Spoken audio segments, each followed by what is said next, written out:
Good morning class 5th। बेटा हम activity 6 कर रहे हैं जो आपकी पेज नंबर 60 पे है। Activity 6 on page number 60। सबसे पहले कल हमने चार्ट किया था कि कौन 2 पे डिविजिबल है, 3 पे, 4 पे, 5 पे, 6 पे, 9 पे और 10 पे डिविजिबल था। ठीक है, आज हमने करना है test the divisibility by the following numbers like 8।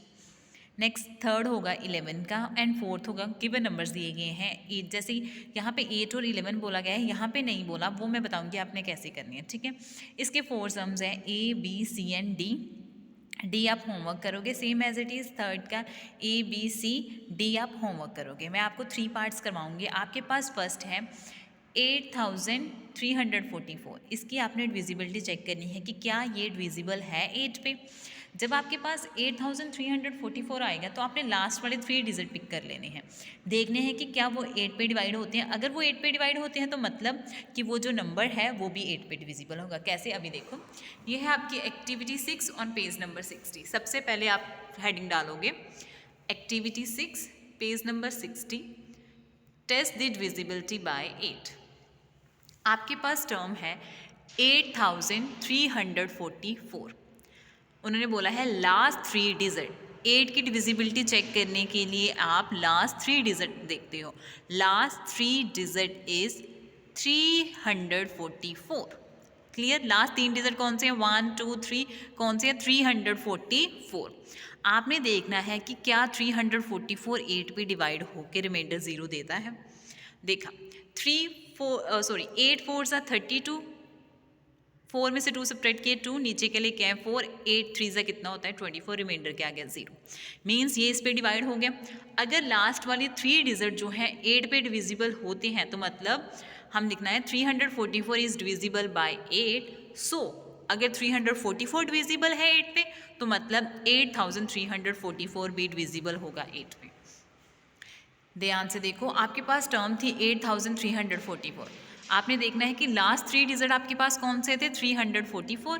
344 क्या 8 पे डिवाइड होता है, यस होता है। अगर वो होता है तो मतलब 8344 भी होगा 8 पे डिविजिबल। क्लियर। नेक्स्ट सेकंड सम है आपके पास टर्म आई 7413। उन्होंने बोला लास्ट 3 डिजिट इज 413। आपने देखना है कि क्या 413 8 पे जाता है। 8 5 सा 40, 8 5 सा कितना हो गया 40। 1 में से 0 सब्ट्रैक्ट किया 1, नीचे का लेके 3, 18 के टेबल पे 13 तो नहीं आता, लेकिन 8 1 सा कितना होता है 18। आपके पास रिमाइंडर कितना बच गया 5। मतलब ये 413 पे डिविजिबल नहीं होता।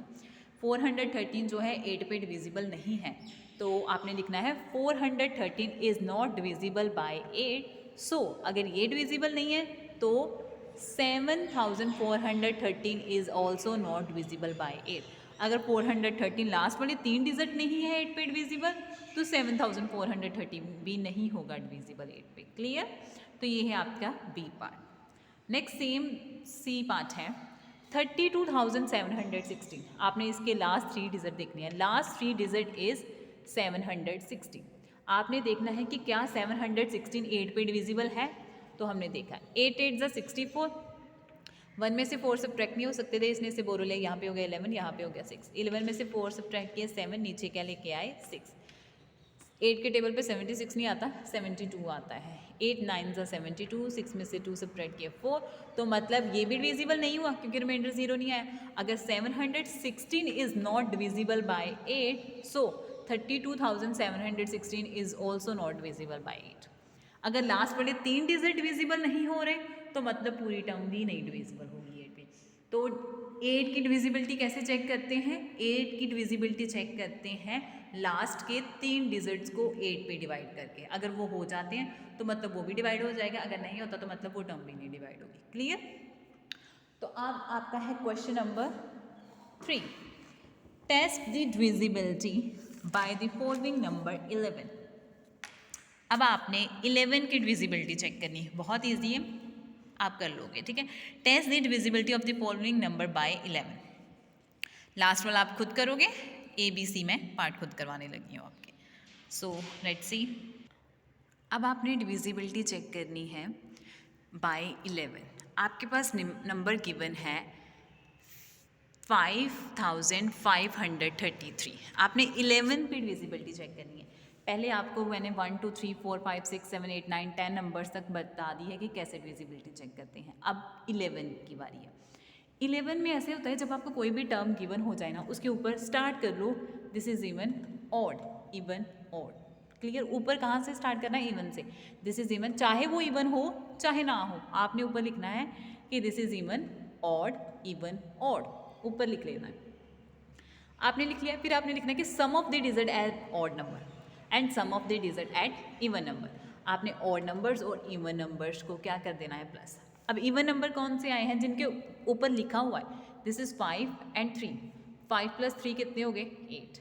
वैसे ही sum of the digit at even number, sorry odd number थे पहले, वो क्या थे? 5 एंड 3। 5 + 3 = 8। और ऑड कितने हैं? इवन कौन से हैं? 5 एंड 3, वो भी कितने हो गए? 5 + 3 = 8। दोनों के क्या आए हैं? 8 एंड 8। फिर आपने इसका डिफरेंस देखना है कि 8 में से 8 सब्ट्रैक्ट करें तो आंसर कितना आता है? 0। अगर आपके पास डिफरेंस 0 आता है तो मतलब वो टर्म जो है वो 11 पे डिविजिबल होगी। अगर उनकी टर्म सेम आती है इवन एंड ऑड, ये भी बात सही है कि अगर इवन एंड ऑड ऐड करके सेम आ जाते हैं तो मतलब वो डिविजिबल होगा 11 पे। लेकिन एक और स्टेप है कि देखना है कि उन दोनों को माइनस करके आपस में 0 आता है। अगर 0 आता है तो मतलब वो 11 पे डिविजिबल है। क्लियर? ऐसे डिविजिबिलिटी चेक करनी है आपने 11 से। So second term is like 26,972। ऊपर आपने लिख लेना है this is even odd, even odd, even. Start कहाँ से करना है? Even odd, even odd, even. Sum of the digit at odd number. अब ऑड नंबर कौन से हैं? 6 हैं, 7 है। 6 + 7 कितने हो गए? 30। Same as it is sum of the digit at even number. Even number कौन से हैं? 2 + 7, सॉरी, इवन नंबर कौन से हैं? 2 + 9 + 2। ऑड थे 6 + 7। इवन कौन से हैं? 2 + 9 + 2। इनको प्लस किया तो आंसर कितना आ गया? 30। देखो ऑड नंबर का सम भी 13 आया है, इवन नंबर का भी सम 13 आया है। सो डिफरेंस क्या होगा? 13 में से 30 माइनस किया, आंसर कितना आ गया? 0। जब 0 आ रहा है तो मतलब कि 26,972 जो है वो डिविजिबल होगा 11 पे। क्लियर? ऊपर आपने लिख लेना है कि this is even odd, even odd, even. फिर इवन वाले नंबर्स को प्लस कर लेना है, फिर ऑड वाले नंबर्स को प्लस कर लेना है। अगर सेम आता है तो फिर उनको माइनस करके, अगर 0 आता है तो मतलब वो डिविजिबल है 11 पे। क्लियर? ये भी डिविजिबल था 11 पे, ये भी डिविजिबल है। अब नेक्स्ट टर्म है आपके पास 7,01,69,308। Sum of the digit at even number and sum of the digit at odd number. Even number कौन से हैं? 7 1 9 0। इवन नंबर कौन से थे? 7 1 9 0। प्लस कर लिया, प्लस करके आपके पास कितने आएंगे? 9 + 1 10, 10 + 7 17, 17 + 0 इज 17। ये हो गया। अब sum of the digit at odd number. Odd number कौन से हैं? 0 6 3 एंड 8। यही है ना? 0 6 3 8। आपने यहाँ पे लिख लेना 0 + 6 + 3 + 8, 8 + 3 11, 11 + 6 इज 17। दोनों सेम्स आ गई। डिफरेंस क्या होगा? 17 - 17 इज 0। जब आपके पास कोई भी टर्म 0 आ गई है तो मतलब कि 7 डिफरेंस सेम आया है तो 7,1,69,308 इज डिविजिबल बाय 11। क्लियर? तो ये थी डिविजिबिलिटी बाय 8 की और 11 की। आज इतना ही बहुत है क्योंकि जो डिविजिबिलिटी मैं कल करवाऊंगी आपको गिवन नंबर्स पे वो अलग है थोड़ी सी, तो वो मैं आपको कल करवाऊंगी। आज के लिए डिविजिबिलिटी 8 और 11 इनफ है। So thank you so much, have a nice day.